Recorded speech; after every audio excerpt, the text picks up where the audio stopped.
Los sueños de José.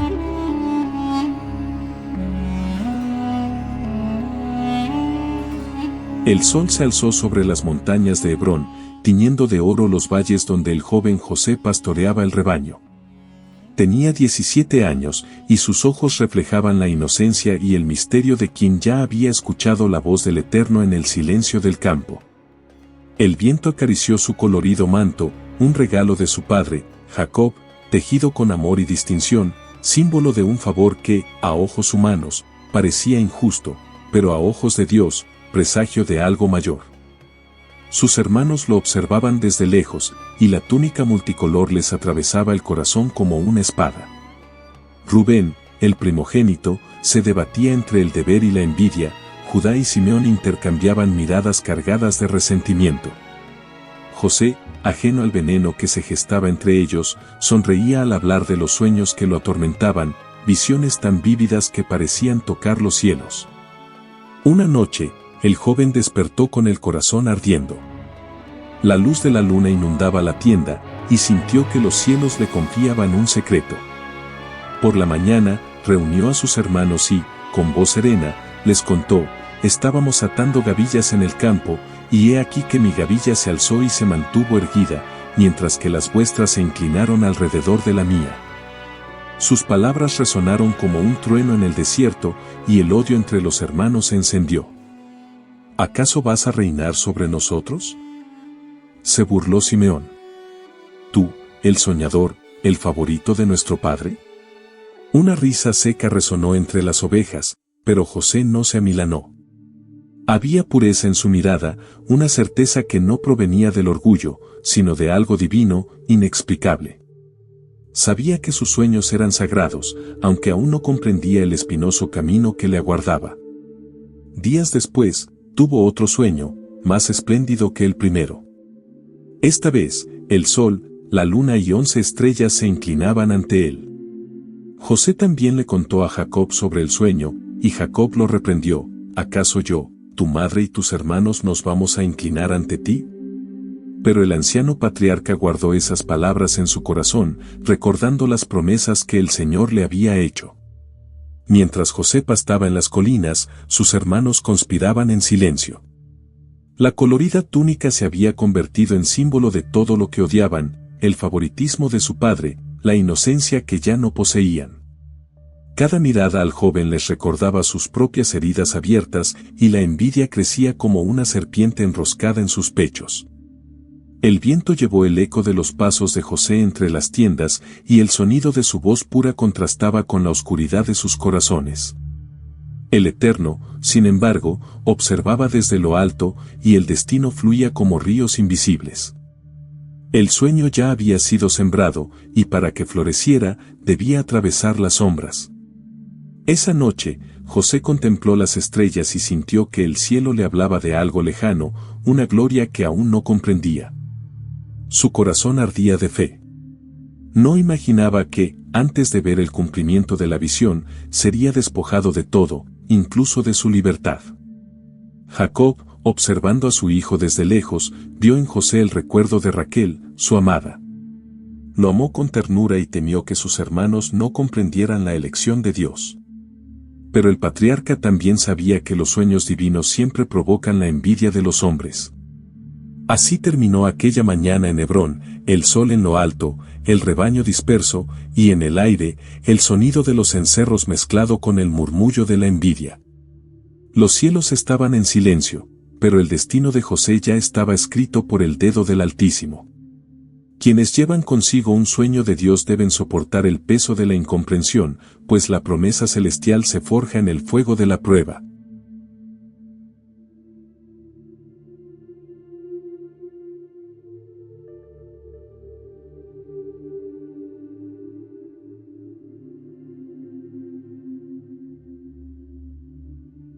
El sol se ponía sobre las colinas de Hebrón cuando Jacob llamó a José a la tienda.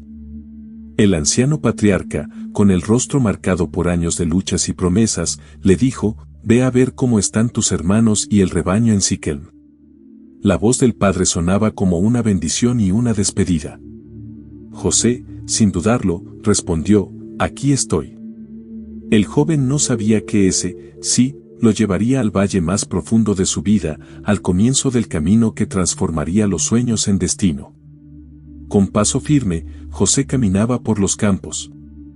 El viento del desierto levantaba polvo a sus pies, y su manto colorido ondeaba como una bandera contra el horizonte. Buscaba a sus hermanos con corazón sincero, llevando consigo no solo la carga de su padre, sino también la fe de quien confía en que Dios guía cada uno de sus pasos. Sin embargo, a lo lejos, ojos envidiosos ya lo observaban, sombras se movían entre los rebaños y las montañas de Dotán. Desde lejos, los hermanos lo vieron acercarse. El brillo de su túnica era como una chispa que encendía el odio. «Ahí viene el soñador», murmuró Leví con amarga ironía. «Matémoslo y veamos qué pasa con sus sueños». Las palabras envenenaron el aire. El plan nació en la aridez del desierto, matar al inocente y ocultar el crimen bajo la arena. Sin embargo, Rubén intervino, luchando contra la sed de sangre: «No le quiten la vida. Arrójenlo a este pozo». En su interior, planeaba salvarlo después. José se acercó con la sonrisa de quien no teme a nada. Saludó a sus hermanos, pero no obtuvo respuesta. De repente, unas manos rudas lo agarraron. El viento sopló con fuerza y el cielo pareció entristecerse. Le rasgaron la túnica, símbolo de amor y promesa, y lo despojaron de su dignidad. El sonido de la tela al rasgarse fue como la pérdida de la inocencia. Llamó a sus hermanos por su nombre, pero sus corazones estaban endurecidos como la piedra. Lo arrojaron al pozo. La caída resonó entre las rocas. El silencio del pozo era profundo, frío, como una tumba sin cuerpo. José alzó la vista al cielo, un lejano círculo de luz, y allí, en medio de la oscuridad, recordó sus sueños. Si el Eterno lo había dicho, también lo cumpliría. Arriba, sus hermanos se sentaron a comer pan, como si ese acto hubiera borrado su culpa, mientras el viento del desierto susurraba el juicio de Dios. Al terminar la comida, el destino quiso que llegara una caravana procedente de Galaad, con camellos cargados de especias, mirra y bálsamo. El sonido de campanas de bronce anunciaba la llegada de los mercaderes ismaelitas que viajaban hacia Egipto. Judá, con mirada calculadora, dijo: «¿Qué ganamos matando a nuestro hermano? Vendámoslo y no le pongamos la mano encima, pues es de nuestra propia carne». La codicia disfrazó el crimen con una apariencia de razón. Ataron a José y lo sacaron del pozo. Su mirada, llena de lágrimas, buscaba compasión en los rostros que conocía desde niño, pero solo encontró frialdad. Por 20 monedas de plata, el precio de un sirviente, el hijo de Jacob fue entregado a los extraños. Las cadenas tintinearon como campanas fúnebres y los camellos comenzaron a avanzar. El desierto lo engulló, mientras sus hermanos apartaban la mirada, temerosos del peso de su propio pecado. Cuando Rubén regresó, no encontró al muchacho. Lo llamó por su nombre, pero solo un eco respondió. Desesperado, rasgó sus vestiduras: «El muchacho se ha ido. ¿A dónde iré?». La culpa lo envolvió como una sombra. Los demás intentaron ocultar su vergüenza. Sacrificaron una cabra, empaparon sus túnicas en la sangre y se las llevaron a su padre, mintiendo: «Encontramos esto. ¿Sabes si es la túnica de tu hijo?». La mentira era el velo del remordimiento. Jacob reconoció la tela colorida y gritó como si perdiera el alma: «Es la túnica de mi hijo. Una fiera lo ha despedazado». Rasgó sus vestiduras y se vistió de luto. Durante muchos días lloró, rechazando el consuelo, diciendo: «Con dolor debo bajar al sepulcro por mi hijo». En el cielo, el silencio de Dios no era ausencia, sino una promesa aún oculta. El sueño no había muerto, solo había descendido a la oscuridad para renacer a su debido tiempo.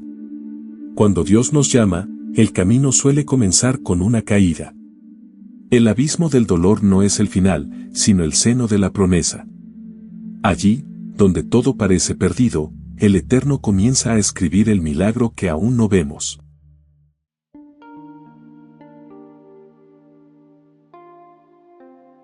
La caravana avanzaba lentamente, abriéndose paso entre las dunas bajo el sol implacable. El desierto parecía un océano de fuego, y José, encadenado entre camellos y mercaderes, sentía el peso del abandono. Detrás de él, Hebrón era solo un recuerdo lejano, hogar, padre, infancia, todo se desvanecía como un espejismo. Aún así, en lo más profundo de su ser, una voz suave le decía: el Dios de tus padres no te abandonará. Esta certeza, más fuerte que las cadenas, sostuvo al joven mientras el horizonte ardía. Las arenas de Galaad dieron paso a los caminos de Egipto, donde el Nilo brillaba como una serpiente de luz. El aroma de la mirra y las especias se mezclaba con el sudor de los camellos y el murmullo de voces extranjeras. José, exhausto, contemplaba los lejanos templos y las estatuas de dioses que no veían nada. En medio de aquel mundo extraño, se sentía pequeño, pero guardaba en su corazón las promesas de Dios, promesas que ni el desierto ni la esclavitud podrían borrar. Al llegar a Zoán, la capital de las caravanas, los mercaderes lo condujeron al mercado. Allí, hombres y mujeres eran intercambiados como si fueran objetos. El aire era denso, impregnado de incienso y desesperación. José, vendido por 20 monedas de plata, sería ahora ofrecido al mejor postor. Sus ojos buscaron el cielo, el mismo cielo de Canaán, y allí, en medio del caos y el comercio, susurró en silencio: aunque descienda a la casa de servidumbre, tú estás conmigo, oh Dios de Israel. Se acercó un hombre distinguido. Era Potifar, capitán de la guardia del faraón, un hombre de autoridad y poder. Sus ojos vieron algo diferente en aquel joven hebreo, no debilidad, sino luz. Lo compró sin dudarlo y lo llevó a su casa en Memphis. Así comenzó el segundo viaje de José, de la túnica arrancada del cinturón del siervo, del hijo amado al extranjero desconocido. Pero el Señor estaba con él, e incluso el viento de Egipto parecía susurrarle esta verdad. En casa de Potifar, José servía con diligencia. Cada tarea, barrer el patio, repartir el pan, cuidar de los animales, la realizaba como si estuviera ante Dios. Y la bendición del Eterno lo acompañaba. Al poco tiempo, Potifar se dio cuenta de que todo lo que José tocaba prosperaba. El brillo de la fidelidad del siervo revelaba un poder sobrehumano. Entonces Potifar lo elevó por encima de todos los sirvientes de la casa, confiándole las llaves y el sustento de su fortuna. Pero la prosperidad de los justos despierta miradas indiscretas y corazones peligrosos. La esposa de Potifar, fascinada por la belleza y la gracia del hebreo, comenzó a observarlo con deseo. José, sin embargo, temía al Señor más que a los hombres. Su corazón permaneció firme, guardando la pureza que venía de lo alto. Sabía que el mismo Dios que le había dado sueños también lo pondría a prueba, y que esa prueba sería más abrasadora que el sol del desierto. Mientras tanto, en Canaán, Jacob seguía llorando. El sonido de su lamento ascendía al cielo como incienso de dolor. El anciano patriarca ignoraba que su hijo perdido caminaba entre pirámides y palacios, preparándose para un propósito divino. Lo que parecía una tragedia era simplemente el preludio del plan de Dios, el comienzo de una redención que abarcaría generaciones. Por las noches, José contemplaba el Nilo reflejando las estrellas. Cada luz en las aguas le recordaba los sueños que había tenido. El sol, la luna y las estrellas se postrarán ante mí, palabras que ahora le parecían imposibles. Pero en el corazón del cautivo ardía la fe de un hombre libre, creía que el mismo Dios que le había dado la vista también le preparaba el camino, aunque invisible a los ojos. Egipto, con toda su gloria, no podía borrar la presencia del Eterno. José sentía a Dios en las pequeñas cosas, en la brisa que soplaba entre las palmeras, en la mano firme que guiaba su trabajo, en la paz que habitaba en lo imposible. El joven aprendió que el favor de Dios no depende del cargo, sino de la fidelidad. Donde muchos veían a un esclavo, el cielo veía a un príncipe en ciernes. El camino hacia el propósito suele estar marcado por la pérdida. Dios permite que seamos víctimas de las circunstancias para que aprendamos a ser redimidos por su voluntad. En el exilio, José no perdió su sueño, aprendió a esperar el tiempo de Dios, cuando incluso la esclavitud se convertiría en un trono.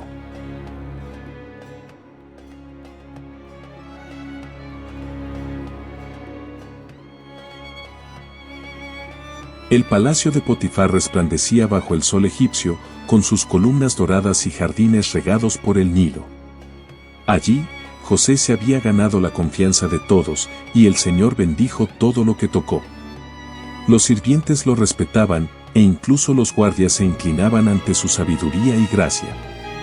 Sin embargo, cuanto más brillante es la luz, más fuerte se vuelve la sombra. El enemigo observaba, esperando el momento para poner a prueba el corazón del justo. La esposa de Potifar, una mujer de belleza impactante y mirada ardiente, vio en José algo que no comprendía: pureza. Cuanto más lo observaba, mayor era la inquietud que la invadía. Un día, cuando los sirvientes se habían marchado, se le acercó y le dijo: «Acuéstate conmigo». Sus palabras eran tan dulces como el veneno. José retrocedió, con el corazón tembloroso pero firme: «Mi amo no me ha negado nada, excepto a ti, su esposa. ¿Cómo podría, pues, cometer tal maldad y pecar contra Dios?». Ella persistió, día tras día, intentando seducirlo con promesas y miradas. Pero José permaneció firme como un pilar de fe en medio de la tormenta. Sabía que no era solo una mujer quien lo tentaba, sino el mismo infierno intentando extinguir la luz de sus sueños. Un siervo puede perderlo todo, excepto el temor del Señor. Cada negativa de José fue una victoria invisible, una ofrenda silenciosa al Dios que lo veía incluso en la intimidad de la casa de Potifar. Una tarde, la casa estaba vacía. El silencio era tenso y el aire olía a mirra y traición. De repente, la mujer entró y agarró a José por la túnica. «Ven conmigo», gritó con voz febril. Él, sin embargo, huyó, dejando la túnica en sus manos y corriendo hacia afuera. La túnica, que una vez había sido símbolo de amor y también de pérdida, se convirtió ahora en testimonio de integridad. El eco de los pasos de José resonó por los pasillos como el trueno de la justicia divina. Herida en su orgullo, la mujer gritó. Llamó a los sirvientes y mintió: «Miren. El hebreo que nos trajo aquí ha venido a burlarse de mí». Mostró el manto como prueba y fingió su farsa con lágrimas falsas. Cuando Potifar llegó, oyó las palabras hirientes y, presa de la ira y la vergüenza, arrojó a José a la cárcel de los sirvientes del rey. Nadie se defendió menos, y nadie era tan inocente. Sin embargo, el cielo guardó silencio, el silencio de quienes obran en secreto. La prisión era fría, oscura y húmeda. Cadenas colgaban de las paredes y el aire olía a hierro y desesperación. José, sentado en el suelo, miraba las manos que una vez habían cuidado rebaños y ahora estaban heridas. Pero su corazón no se rebeló. Sabía que el Señor, que había estado con él en el pozo y en casa de Potifar, también estaba allí. La prisión se convirtió en un santuario, las lágrimas, en oración. La presencia de Dios llenó el lugar donde el hombre lo había olvidado. El carcelero, al observar la serenidad del hebreo, vio en él algo que jamás había visto en otro prisionero. Le confió responsabilidades, y pronto José administraba todo dentro de la prisión. Incluso en la oscuridad, la luz del Todopoderoso lo guiaba. Las cadenas que ataban su cuerpo no alcanzaban su alma. El nombre de Dios, susurrado entre los ecos de las celdas, transformaba el cautiverio en un altar. Con el paso de los años, José aprendió a escuchar al tiempo. Cada día era una prueba, y cada noche, una promesa cumplida. Comprendió entonces que los sueños de Dios no se pierden, maduran en silencio. El joven soñador se convirtió en un hombre, moldeado por el dolor, templado por la fe. Egipto podía mantenerlo cautivo, pero no podía detener el propósito celestial que latía en su corazón. Afuera, nadie pronunciaba su nombre. En Canaán, Jacob seguía llorando. Quizás Potifar lo había olvidado. Pero el cielo jamás olvida a quienes permanecen fieles. El silencio de Dios no fue castigo, sino purificación.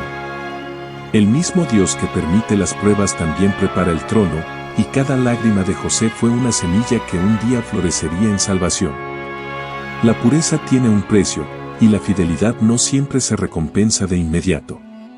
José eligió honrar a Dios y lo perdió todo, pero fue en esa pérdida donde se encontró a sí mismo. Cuando la vida lo llevó a prisión, el cielo lo estaba preparando para reinar. Los justos que permanecen firmes ante la tentación se convierten en instrumentos de la voluntad de Dios.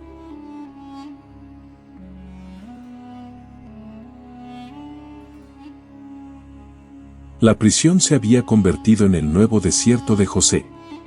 Las frías piedras de los muros parecían registrar sus oraciones, y el eco de sus palabras se elevaba como incienso invisible. Dentro, el tiempo era un río lento, pero José aprendió a navegarlo. Servía a los prisioneros con compasión, organizaba la comida, escuchaba las historias de los caídos y hablaba de un Dios que nunca abandona. En el silencio de la prisión, el joven soñador descubrió que incluso el dolor podía ser un templo, un lugar donde el Todopoderoso forja a los fuertes con fuego y lágrimas. Una mañana, el carcelero trajo a 2 nuevos prisioneros, el copero y el panadero del faraón. Hombres otrora respetados, ahora doblegados por la ira del rey. José los recibió, les ofreció pan y los escuchó. Una noche, ambos tuvieron sueños que los inquietaron. Por la mañana, José vio la angustia en sus rostros y les preguntó, ¿por qué están tristes? Ellos respondieron, tuvimos sueños, y no hay quien los interprete. Entonces José les dijo, con una humildad que irradiaba poder, las interpretaciones pertenecen a Dios. Díganme, por favor. El copero habló primero, soñé con una vid ante mí. Tenía 3 sarmientos, florecieron y dieron racimos de uvas, y yo exprimí el jugo en las manos del faraón. José cerró los ojos y sonrió, los 3 sarmientos representan 3 días. Dentro de 3 días, el faraón te exaltará y te restituirá a tu puesto. El panadero, esperanzado, contó su sueño, sobre mi cabeza llevaba 3 cestas de pan, y los pájaros se lo comieron. José respiró hondo. Las 3 cestas también representan 3 días. Pero tú, por desgracia, serás condenado. La verdad brotó de sus labios con la serenidad de quienes hablan en nombre del Eterno. 3 días después, tal como José había dicho, llegó el cumpleaños del faraón. El copero fue restituido en su puesto y el panadero fue ejecutado. Antes de irse, José suplicó, acuérdate de mí cuando estés ante el rey. Pero el copero, absorto en las prisas de su nueva vida, lo olvidó. Así que José permaneció preso, y transcurrieron 2 años más. 2 largos años en los que Dios pareció guardar silencio, pero en los que, en verdad, el cielo escribía el siguiente capítulo de la promesa. Una noche de inquietud, el mismo faraón tuvo un sueño. 2 visiones lo atormentaron, 7 vacas gordas devoradas por 7 vacas flacas, y 7 espigas llenas de trigo consumidas por 7 secas.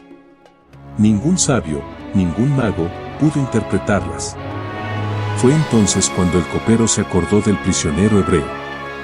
Hoy me acuerdo de mis pecados, le dijo al rey. Y el nombre de José, olvidado por los hombres, volvió a pronunciarse bajo los dorados techos de Egipto. Lo sacaron de la cárcel, lo lavaron y lo vistieron con ropas limpias. Llevaron a José ante el faraón. El joven, ahora un hombre de mirada serena y fe inquebrantable, se inclinó respetuosamente. El rey le contó los sueños, y José respondió, no está en mis manos. Dios le dará al faraón una respuesta pacífica. Con sabiduría divina, explicó el misterio, vendrán 7 años de abundancia sobre la tierra, seguidos de 7 años de hambre. Entonces elegirán a un hombre sabio para gobernar Egipto y salvar al pueblo. El palacio quedó en silencio, y el Espíritu de Dios se cernió sobre ese momento. Faraón se levantó de su trono y exclamó, ¿hay alguien como este hombre, en quien mora el Espíritu de Dios? Y delante de todos, colocó el anillo de poder sobre José, lo vistió con lino fino y le puso una cadena de oro. El que había sido vendido como esclavo ahora gobernaba Egipto, solo por debajo de Faraón. El sonido de las trompetas resonó por las puertas de Memphis, y el nombre de José se convirtió en símbolo de esperanza. De la prisión había ascendido al trono, el sueño, por fin, se había cumplido. En los años de abundancia, José recogía trigo como la arena del mar. Egipto prosperó, y cuando llegó el hambre, las naciones acudieron en masa buscando sustento. Entre los que llegaron había una caravana de hombres cansados, sus hermanos. Se inclinaron ante él, sin saber que aquel gobernador era el mismo joven al que habían vendido. Y José, conmovido, vio la escena que el cielo le había mostrado años atrás, las gavillas inclinándose ante la suya. Lágrimas corrían por su rostro, no de venganza, sino de perdón. El joven soñador de Hebrón se había convertido en el salvador de naciones. El pozo, la esclavitud, la prisión, todo estaba en su camino. José comprendió que el dolor que lo había herido era la misma mano que lo había moldeado.